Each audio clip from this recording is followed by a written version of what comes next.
اعوذ باللہ من الشیطان الرجیم بسم اللہ الرحمن الرحیم اللہم صلی علی محمد وآل محمد۔ مومنین کرام، کچھ مومنین نے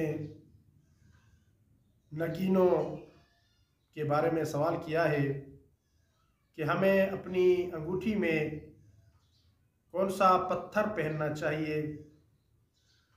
سب سے زیادہ فضیلت جو احادیث اور روایات میں بیان ہوئی ہے وہ عقیق کے پتھر کی فضیلت ہے کہ اس سلسلے میں ائمہ اہل بیت علیہ السلام سے بہت سی روایات منقول ہیں، یہاں تک کہ ہمارے 8ویں امام علی رضا علیہ السلام ارشاد فرماتے ہیں عقیق فقر و فاقہ کو دور کر دیتا ہے، اور جو شخص عقیق پہنتا ہے وہ نفاق سے بچا رہتا ہے۔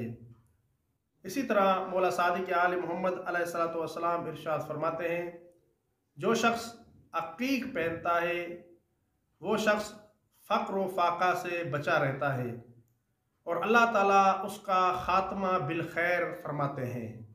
عقیق کے بارے میں رسول خدا صلی اللہ علیہ وآلہ وسلم کا ارشاد گرامی ہے کہ عقیق اپنے ہاتھوں میں پہنا کرو کہ جب تک عقیق آپ کے ہاتھ میں رہے گی رنج و غم آپ سے دور رہے گا۔